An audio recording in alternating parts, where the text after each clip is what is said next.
Hello everyone, in today's class we are going to talk about the Cold War, which developed in the wake of the Second World War, in particular becoming a rivalry between the United States and the Soviet Union. So the Cold War refers to the military and economic standoff between the United States and the USSR, the Soviet Union, from 1945 until the fall of the Soviet Union in 1991. We use the term Cold War to reflect the fact that the Soviet Union and the United States never officially go to war, but they do oftentimes end up in conflict with one another through proxy wars. The Korean War, for example, where there was United States troops obviously in Korea, but there was a great deal of financial and military support in terms of weapon and training from the Soviet Union for the North Koreans. So it never breaks out into an open war between both sides, but they do occasionally find themselves fighting one another through proxy wars throughout the Third World. So both sides felt that the other side didn't do enough to help them during the course of the Second World War. For example, we mentioned this in the previous class, the Germans invaded the Soviet Union in 1941, but it wasn't until 1944 that the British and Americans were able to land in Western Europe to take pressure off the Soviets in that sense. And so the Soviets often felt that that was an example of the British and Americans not doing enough to help them. Conversely, the Soviets at times certainly showed their own kind of self-interest in the war as well. For example, in 1944, there was a Polish uprising in the city of Warsaw, which the Soviet Union very easily could have assisted, but they decided not to because they essentially wanted to conquer Poland for themselves after the Second World War, didn't want to have a strong independent Polish government, and allowed the Poles to be slaughtered by the Germans. Similarly, the United States often felt the Soviet Union, which obviously is not in terms of its eastern border, is not a million miles away from Japan, didn't really do enough to help the United States defeat Japanese forces in Asia. So a great deal of distrust between both sides stemming from the Second World War. Ideologically speaking, obviously the United States and the Soviet Union had very different worldviews, which kind of helped shape their own distrust. The United States was very much a supporter of free market capitalism. Soviet Union obviously supported a social and economic and political system of communism, and those two systems were kind of antithetical to one another, and which basically led to growing distrust from both sides, the sense that neither side could really fully be allies because they had such different worldviews.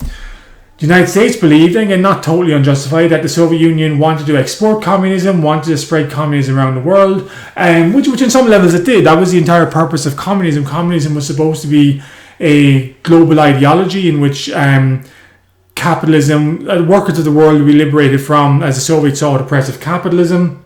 And the Soviets had supported groups like Comintern, Communist International, which sought to promote international revolution abroad.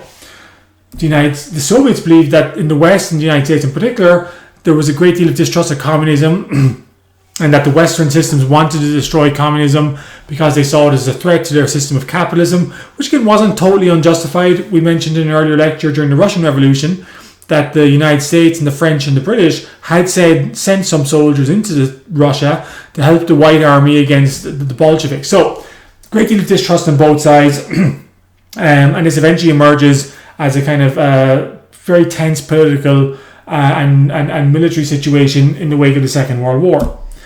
And the beginning point of this agreement begins in Germany. So Germany was the immediate cause of tension between the Soviet Union and the Americans over what are we going to do with Germany now that it has been defeated, now that Hitler has killed himself. What's going to happen in Germany? The United States essentially wanted to avoid some of the mistakes of 1919, that treating Germany overly harshly could potentially lead to the rise of another Hitler. Although it has to be said that initially the Americans were open to kind of weakening Germany as well. The American mindset began to change when they began to think of Germany potentially as a useful ally against the Soviet Union, which had, over the course of the war, come to occupy most of Eastern Europe. So the Soviet Union, on the other hand, wanted to keep Germany weak forever, wanted to ensure that the Germans would never again be in a position to be strong enough to invade the Soviet Union. The Allies agreed after the war to temporarily divide Germany into four sections, reflecting the Allied power. So the Soviet Union occupied a section, the United States, the British and the French occupied three other sections. And similarly, Berlin was divided into four sections. So if you see in the map here, Berlin is actually very deep in Soviet territory, but it was also divided into four spheres of influence, reflecting the wider division of Germany that had taken place. By 1948, the Allies had decided that they wanted to join their three zones. By say the Allies, the British, the French, and the United States decided to combine their three areas into one single kind of zone to try and re-establish an independent Germany. And in order to kickstart the German economy, they had introduced a new German currency. They had also introduced a constitution. They essentially were on the way to making West Germany a independent capitalist state again. And the Soviet Union felt this was a betrayal of their interests, that they very much saw, and frankly saw through exactly what the Allies were doing. The Allies were trying to create a reasonably prosperous, reasonably strong, Western-orientated West Germany that would be their ally against the Soviet Union. So the Soviets protested this by blockading Berlin. And what I mean by that is they cut off rail and road access to Berlin, even though parts of West Berlin were under Allied control, as a way of forcing the Allies to backtrack from their position and to put pressure on the Allies. So what this essentially presented was a dilemma for the Allies. Would they try and supply West Berlin by air and possibly risk an attack from the Soviet Union, or would they essentially surrender West Berlin to the Soviets? They decided to try and airlift supply Berlin by air. So from 1948 to 1949, air supplies were lifted across East Germany into Western Berlin to keep Western Berlin free from Soviet control.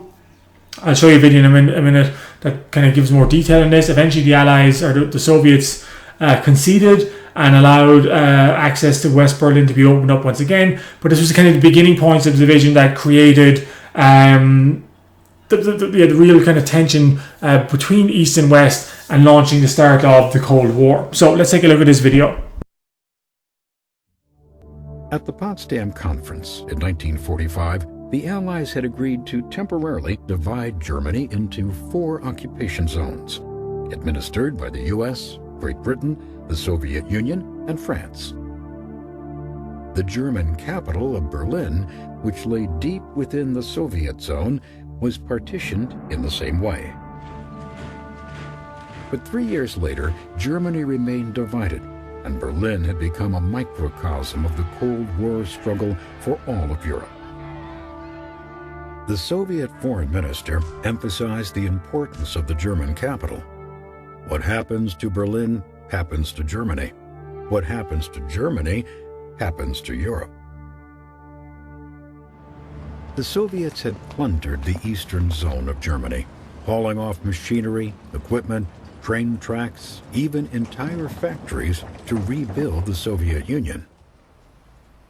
At the same time, the zones under Western control were beginning to thrive. To aid in the recovery, a new currency was introduced, the Deutschmark.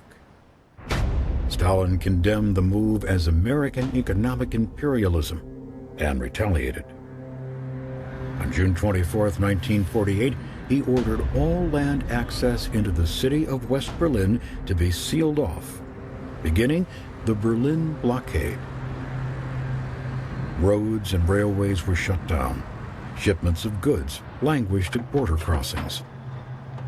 Power to the city was turned off. Stalin was determined to force the Western Allies out of West Berlin and starve its people into submission.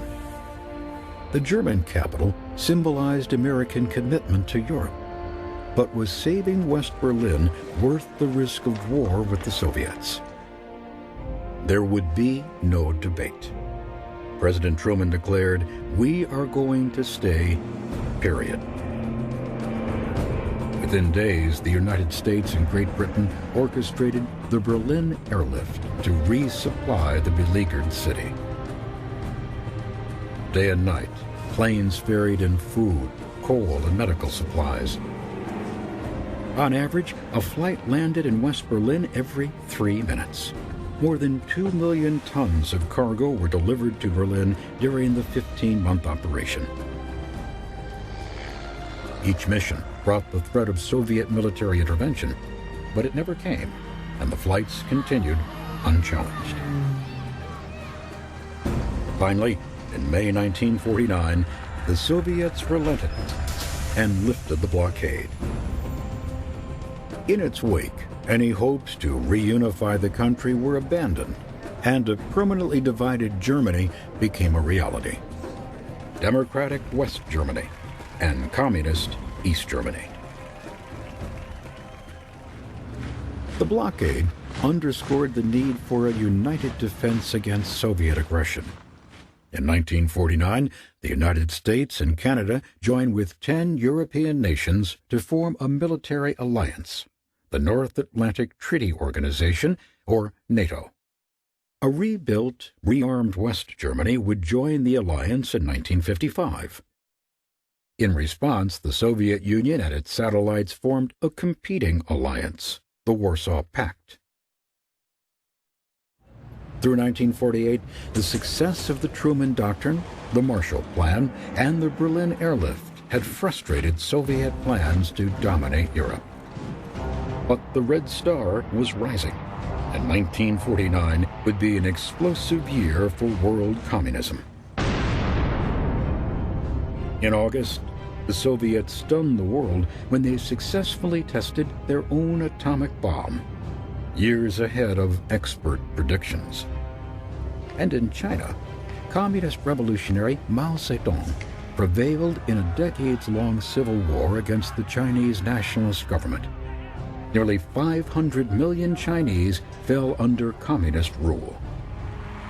For decades to come, Mao would be the linchpin of revolution in Asia, supporting fledgling governments in Cambodia, Laos, Vietnam, Malaya, and in Korea, where the Cold War superpowers drew perilously close to World War III.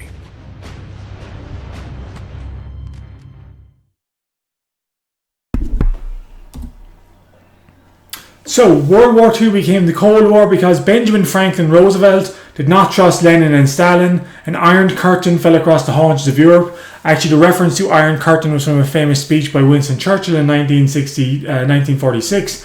And we talked about an Iron Curtain falling across Eastern Europe. That is, the Soviets taking control of Eastern Europe, and meaning that the Western world had no idea what was going on behind it. But Winston Churchill said the Iron Curtain, not the Iron Curtain. Poland migrated toward the Atlantic Ocean. Berlin was airlifted westward and divided into pieces.